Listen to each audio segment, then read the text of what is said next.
डर horror podcast के इस एपिसोड में आपका स्वागत है। मैं गौरव लेकर आया हूँ एक ऐसी कहानी जो आपको भावुक भी करेगी और सिहरन भी पैदा करेगी। लेकिन दोस्तों, कहानी शुरू करने से पहले अगर आपने चैनल सब्सक्राइब नहीं किया है तो जल्दी से कर लीजिए और बेल आइकन को दबाना ना भूलें, ताकि जब भी हम कोई नई कहानी लेकर आए आपसे कोई किस्सा छूटे नहीं। ये कहानी है राजेश जी की, जिनकी आवाज़ में आपको उनके जज्बात और दिल की बेचैनी साफ महसूस होगी। वो बताते हैं कि उन दिनों उनकी पत्नी सीमा जी गर्भावस्था में थीं। उनकी प्रसव तिथि करीब थी, लेकिन अभी लगभग 1 महीना बाकी था। सीमा जी मायके जाने की जिद कर रही थीं। शायद ये उनका अंतर्ज्ञान था या फिर माँ के घर में उनकी सुरक्षा की भावना।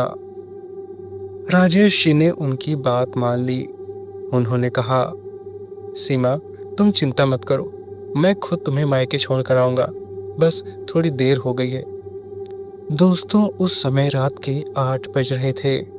सीमा जी ने हल्के से मुस्कुरा दिया और अपनी पैकिंग करने लगीं। करीब 9 बजे राजेश जी और उनकी पत्नी जैसे ही घर से निकले, वो महसूस कर रहे थे कि आज की रात कुछ अलग है। हवा में अजीब सा सन्नाटा था। जब वो बस डिपो पहुंचे तो उन्हें पता चला कि सीमा जी के मायके जाने वाली आखिरी बस निकल चुकी है। उनके मन में जैसे एक झटका लगा। वो मन ही मन सोचने लगे कि अब क्या किया जाए। डिपो के पास खड़े खड़े वो ये सब सोच ही रहे थे कि अचानक उनकी नज़र एक बूढ़े आदमी पर पड़ी। वो बूढ़ा आदमी पास आकर बोला, बेटा, इतनी रात को यहाँ क्या कर रहे हो? बीवी को मायके ले जाना है क्या? राजेश जी को उसकी बात सुनकर अजीब लगा। उन्होंने थोड़ा हिचकिचाते हुए पूछा, हाँ, मगर आपको कैसे पता? बूढ़ा आदमी मुस्कुराया और बोला, अब इतनी रात में पति पत्नी बस स्टॉप पर क्यों आएंगे भला? उसने आगे कहा, यहाँ से करीब 2 किलोमीटर दूर एक गांव है, वहाँ से ट्रक गुजरता है, वो तुम्हें तुम्हारी मंजिल तक छोड़ देगा। लेकिन ध्यान रखना, रास्ते में कोई भी अजनबी मदद मांगे तो उसकी बात पर भरोसा मत करना। राजेश जी के रोंगटे खड़े हो गए, लेकिन उनके पास और कोई विकल्प भी नहीं था। उन्होंने बूढ़े की बात मानी और उस गांव की ओर चल दिए। रात का अंधेरा गहराता जा रहा था और हर कदम के साथ राजेश जी को ऐसा लग रहा था जैसे कोई उनकी परछाई बनकर पीछे चल रहा हो। चलते चलते मुश्किल से कुछ मिनट ही हुए थे कि अचानक पीछे से तेज हॉर्न की आवाज गूंजी। राजेश जी ने हैरानी से पीछे पलटकर देखा तो पाया कि एक पुरानी सी जर्जर बस उनकी तरफ तेजी से आ रही है। बस के ऊपर लगी लाइट्स यूं झपक रही थी मानो खुद अपनी जिंदगी की भीख मांग रही हो। बस उनके पास आकर रुकी। बस में चढ़ते ही राजेश जी और उनकी पत्नी को एक सीट मिल गई। बस पूरी तरह भरी हुई थी और यात्री ऐसे शोर मचा रहे थे जैसे वो बस नहीं, सब्जी मंडी हो और हर यात्री अपनी अपनी सब्जी बेच रहा हो। एक आदमी बीच बस में खड़ा होकर इतनी जोर जोर से फोन पर चिल्ला रहा था कि ऐसा लग रहा था अगला स्टॉप उसके गले से ही निकलेगा। रात का समय था और अब उनकी आंखें धीरे धीरे झपकने लगी थीं। मगर जैसे ही उन्होंने अपनी आंखें बंद की, अचानक बस में गहरा सन्नाटा छा गया। इतना सन्नाटा कि मानो कोई बस को म्यूट बटन पर डालकर चला गया हो। राजेश जी ने घबराते हुए अपनी आंखें खोली और चारों तरफ देखा, और जो देखा उसकी उन्हें उम्मीद नहीं थी। बस में बैठे सभी यात्री अचानक कहीं गायब हो चुके थे। उन्होंने घबराते हुए पत्नी को जगाते हुए बोले, अरे देखो ना, बस में ये सब लोग कहाँ चले गए। ऐसा लग रहा था जैसे कहीं मुफ्त की चाय बट रही हो और सभी यात्री उस चाय का आनंद लेने के लिए बस छोड़कर चले गए हों। सीमा जी ने भी झट से अपनी आंखें खोली और बस में इधर उधर देखा और चौंकते हुए बोली, अरे हाँ, ये सब लोग कहाँ गायब हो गए? पर बस तो अभी भी चल रही है। उनके चेहरे पर डर की एक परत साफ झलक रही थी। उन्होंने चारों तरफ नजरें दौड़ाई। सच में बस में अब सिर्फ 2-3 लोग ही थे। बाकी सारे यात्री ऐसे गायब थे जैसे गधे के सिर से सींग।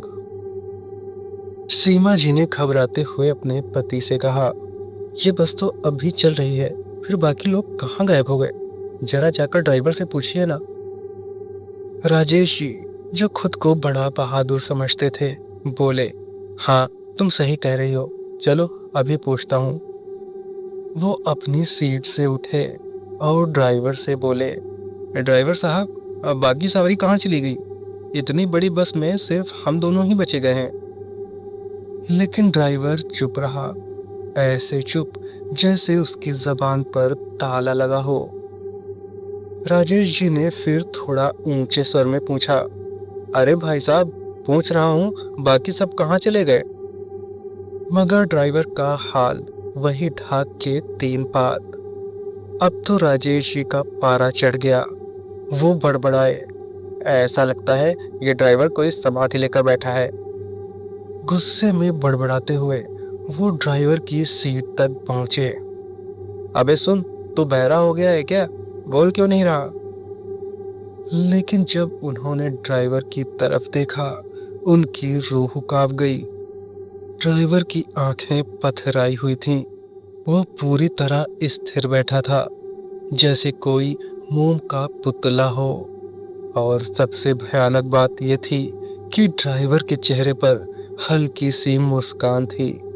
वो मुस्कान जो किसी भी जिंदा इंसान को डराने के लिए काफी है।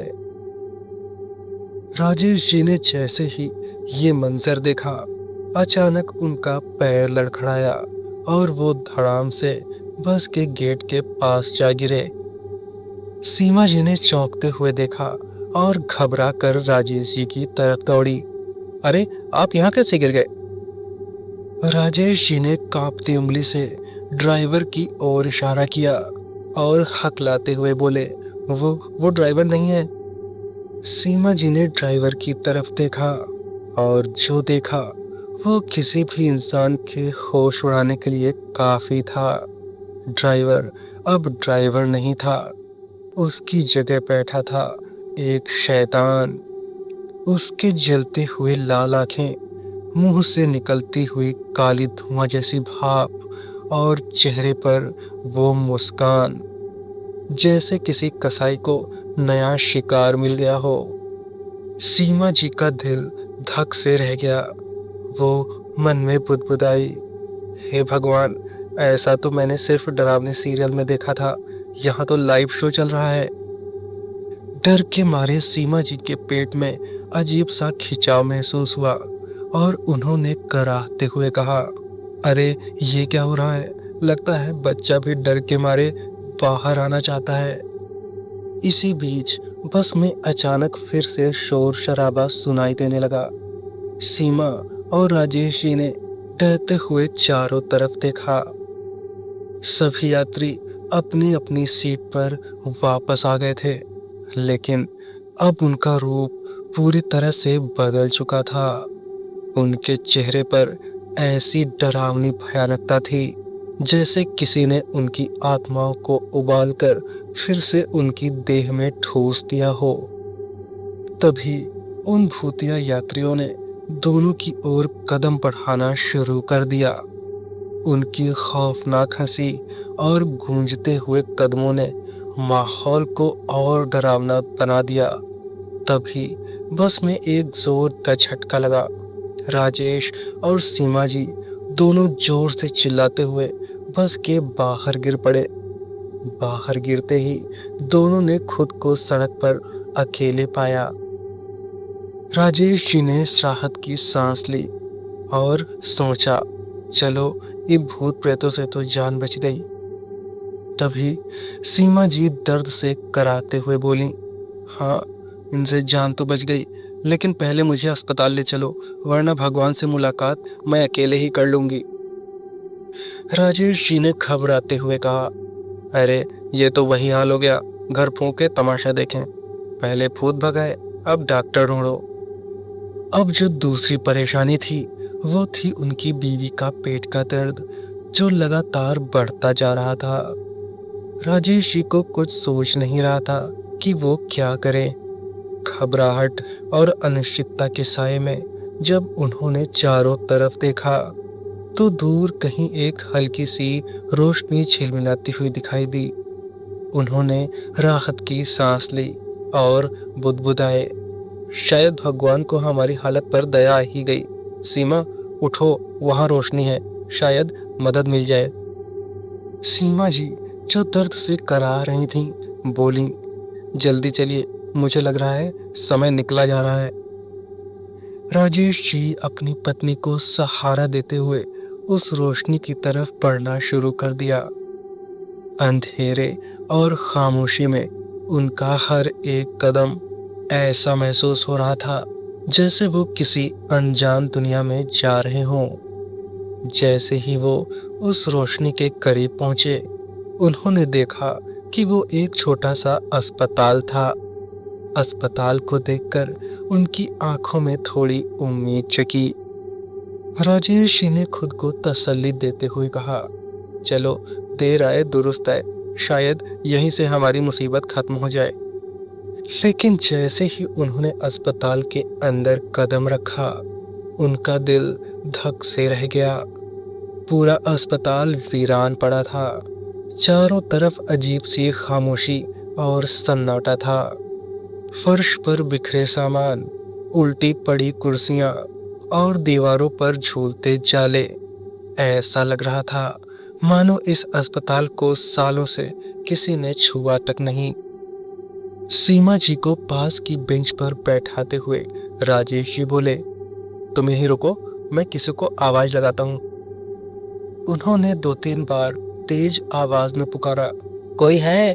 डॉक्टर, नर्स, हमें मदद चाहिए। लेकिन अस्पताल ने जवाब में सिर्फ अपनी खामोशियां लौटाई। राजेश जी ने गुस्से और घबराहट में बुदबुदाया, यहाँ तो हाल ऐसा है जैसे हाथी के दांत दिखाने के और खाने के, और रोशनी जल रही है और अस्पताल में कोई नहीं है।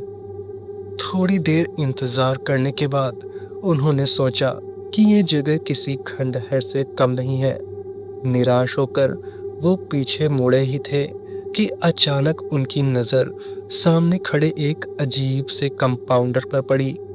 वो शख्स सफ़ेद कपड़ों में लिपटा हुआ था, लेकिन उसकी शक्ल इतनी अजीब थी कि राजेश जी का खून ठंडा पड़ गया। उसकी आंखें बेहद छोटी, होंठ नीले और शरीर इतना स्थिर था मानो वो जिंदा नहीं बल्कि किसी मूर्ति को इंसानी कपड़े पहना दिए गए हों। तभी उस कंपाउंडर ने पूछा, क्या बात है, क्यों चिल्ला रहे हो? राजेश जी ने कंपाउंडर की अजीबोगरीब बातों को नजरअंदाज करते हुए हाथ जोड़कर कहा, भाई साहब, मेरी बीवी की तबीयत बहुत खराब है, जल्दी इलाज करना बहुत जरूरी है। डॉक्टर साहब कहाँ हैं? कंपाउंडर ने अपनी सूनी आंखों से राजेश जी की ओर देखा और रहस्यमयी मुस्कान के साथ बोला, तुम्हें दिखाई नहीं दे रहा क्या? डॉक्टर साहब तो तुम्हारी बीवी की जांच कर रहे हैं, वो देखो। राजेश जी ने चौंक कर पीछे मुड़कर देखा तो उनकी आंखें फटी की फटी रह गई। वाकई एक डॉक्टर सफेद कोट पहने सीमा जी की जांच कर रहा था। राजेश जी थोड़ा राहत की सांस लेते हुए डॉक्टर के पास पहुंचे और घबराहट भरे स्वर में बोले, डॉक्टर साहब, घबराने की कोई बात तो नहीं है ना? डॉक्टर ने गंभीर चेहरे के साथ उनकी ओर देखा और ठंडी आवाज में कहा, ये प्रसव का दर्द है, डिलीवरी अभी करनी होगी, नहीं तो तुम्हारी बीवी बच नहीं पाएगी। ये सुनते ही राजेश जी के पैरों तले जमीन खिसक गई, मगर उन्होंने तुरंत खुद को संभालते हुए कहा, डॉक्टर साहब, आपको जो करना है जल्दी कीजिए, मगर मेरी बीवी को बचा लीजिए। डॉक्टर ने अपनी बेहरकत निगाहों से कंपाउंडर की ओर देखा और कहा, स्ट्रेचर लेकर आओ और पेशेंट को अंदर ले चलो।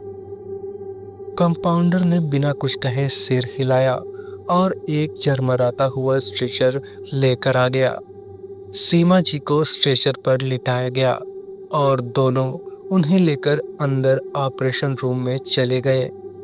राजेश जी बाहर पड़ी एक अधमरी बेंच पर बैठ गए। उनकी आंखों के सामने पूरे दिन की घटनाएं एक डरावने फ्लैशबैक की तरह घूमने लगीं। वे मन ही मन बस भगवान को याद कर रहे थे और अपनी पत्नी की सलामती की प्रार्थना कर रहे थे। तभी राजेश जी ने देखा कि एक दूसरा कंपाउंडर भागता हुआ उनकी ओर आया, जिसका चेहरा बेहद घबराया हुआ था, और वो सीधे उसी कमरे में घुस गया जहां सीमा जी को ले जाया गया था। लेकिन फिर जो हुआ, उसने राजेश जी की रीढ़ में ठंडक भर दी। जैसे ही वो कंपाउंडर भागते हुए आ रहा था, तो वो एक टेबल से जोर से टकरा गया। उसके टकराने की वजह से टेबल का एक पाया निकलकर अलग हो गया और टेबल पर रखा पानी का जग नीचे गिर पड़ा। लेकिन न कंपाउंडर के दौड़ने की आवाज आई और न ही पानी गिरने की। और सबसे विचलित करने वाली बात, जग के जमीन पर गिरने से जहां पानी को जमीन पर फैल जाना चाहिए था, मगर पानी अभी भी उसी जग के अंदर ही रुका हुआ था। ये मंजर देखकर राजेश जी पूरी तरह से व्यथित हो उठे। पूरे माहौल पर इतनी खामोशी थी कि राजेश जी को अपनी एक एक धड़कन साफ सुनाई दे रही थी। राजेश जी की नजर जब वापस टेबल पर गई, तो वो टेबल अब पहले की तरह सीधा खड़ा था, जैसे उससे कभी कुछ टकराया ही ना हो। राजेश जी ने खौफ से अपनी आंखें बंद कर ली और बेंच पर सिकुड़ कर बैठ गए। उनके दिमाग में सिर्फ एक सवाल गूंज रहा था, मैं यहाँ क्यों आया? तभी राजेश जी को एक जोरदार चीख सुनाई पड़ी। चीख इतनी दर्दनाक थी कि राजेश जी अपनी जगह से उछल पड़े। उन्होंने ध्यान से सुना तो पाया कि यह चीख किसी और की नहीं, बल्कि उनकी पत्नी सीमा की थी। मगर चीख उस कमरे से नहीं आ रही थी जहां सीमा जी को ले जाया गया था, बल्कि अस्पताल के सामने पड़े अंधेरे गलियारे से आ रही थी। अब राजेश जी समझ नहीं पा रहे थे कि उन्हें क्या करना चाहिए। उन्हें ऑपरेशन रूम में जाना चाहिए, जहां कुछ देर पहले उनकी पत्नी को ले जाया गया था, या फिर उस तरफ जाना चाहिए जिधर से चीखों की आवाज आ रही थी। राजेश जी दौड़ते हुए ऑपरेशन रूम की तरफ गए। जब वो उस रूम में पहुंचे, तो उन्होंने देखा कि उनकी बीवी बेहोश पड़ी थी और उसके आसपास कई सारे लोग घेरा बनाकर खड़े थे, जिसमें वो डॉक्टर और कंपाउंडर भी था। उन्हें देखकर ऐसा लग रहा था कि जैसे वो सभी कुछ खा रहे हों। तभी राजेश जी ने पूछा, क्या हुआ? ये चीख कैसी थी? तभी राजेश जी की आवाज सुनकर उनमें से एक शख्स ने अपनी गर्दन पीछे की ओर मोड़ दी। उसके चेहरे पर खून लगा था और दांतों में किसी की उंगलियां दबी हुई थीं। जब राजेश जी ने उसके हाथ की ओर नजर डाली, तो पाया कि उसके हाथ में एक बच्चे की टांग है। तभी वे सभी राजेश जी की ओर बढ़ने लगे। राजेश जी उन सभी को अपनी ओर बढ़ता देख इतना डर गए कि वहीं पर बेहोश हो गए। जब उनकी आंख खुली तो सुबह हो चुकी थी। उन्होंने पाया कि उनकी बीवी वहीं बगल में जमीन पर पड़ी हुई है। जब उन्होंने अपने चारों ओर देखा, तो पाया कि वो एक टूटे फूटे मकान में पड़े हैं, जिसे देखकर वो बहुत ज्यादा डर गए और अपनी पत्नी को लेकर वहाँ से जल्द ही निकल गए। लेकिन दोस्तों, उसके बाद उनके साथ कुछ ऐसा हुआ जिसने उनकी दुनिया ही बदल दी। दरअसल जब उनकी पत्नी सीमा का चेकअप हुआ तो पता चला उनके पेट में तो बच्चा है ही नहीं। ये देखकर डॉक्टर भी हैरान थे, मगर होने को कौन टाल सकता है भला। तो दोस्तों, इस वीडियो में बस इतना ही। वीडियो आपको अच्छा लगा हो तो लाइक, शेयर और कमेंट करना ना भूलें। तो मिलते हैं एक ऐसी ही नई खौफनाक कहानी के साथ। तब तक के लिए धन्यवाद।